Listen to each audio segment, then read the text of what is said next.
who's being abused is going to be in a fog, going to be really confused, is going to be blaming themselves for everything, will probably be very depressed, losing a lot of weight, gaining a lot of weight. They're going to be in a lot of distress.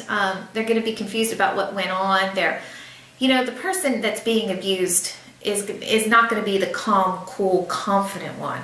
No, they're going to be in an emotional, upset state. So reactive abuse, I don't think it's good. It's obviously not right to ever get upset, screaming at people or doing it whatever else in reaction to their abuse. It's not right, but it's a little bit understandable because that person has been subjected to mind games for so long, been pushed and pushed and pushed by the narcissist or the narcissist family group, and then they snap and they're just pushed right over the edge, And so what's so ironic is that the narcissist is probably accusing the person of a whole bunch of stuff that they're not guilty of, but in the end, the victim may play right into their hand because the narcissist has been just messing with them so badly that the person eventually explodes, and then the narcissist will be like, yeah, look, we're right, yeah, she's nuts or whatever, or she's this way or that way.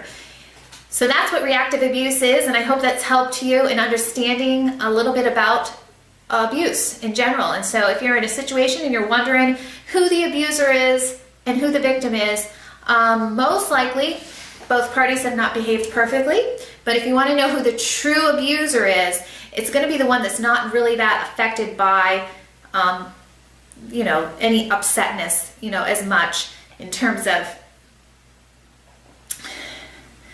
they probably have gotten away with everything, the real abuser, and they're going to hold their heads up very high and act extremely prideful like they've done nothing wrong.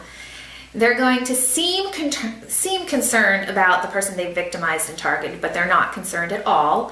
Okay, this is most likely your abuser, the one who is calm, cool, collected, that type of person, the person who comes across as if they've got it all together and they know for certain that their victim is this, whoever they've painted them out to be, which is probably a smear on that person.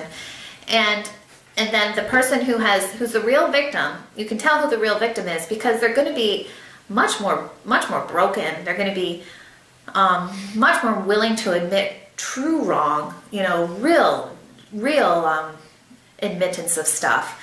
They're going to be in a fog. They're going to be confused. They may be crying. They may have lost a lot of weight or gained a lot of weight.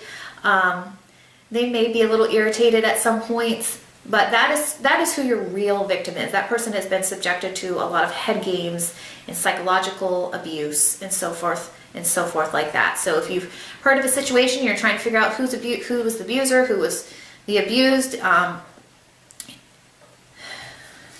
the person who is much more broken and much more real and much more in a fog and upset and all this kind of stuff is probably the person who has been abused. Whereas the abuser is going to come across as a hero or a victim and will admit no guilt or none guilt. They're going to come across as if they've done nothing wrong. They're going to be extremely self-righteous and prideful. They may admit a little bit wrong, like I said. That's what makes them so dangerous, a little bit wrong. But they're never really going to admit they're never really going to admit like what they've actually done to the victim or target of their abuse. I hope that's been a little helpful in explaining reactive abuse to you. And I'll talk to you next time.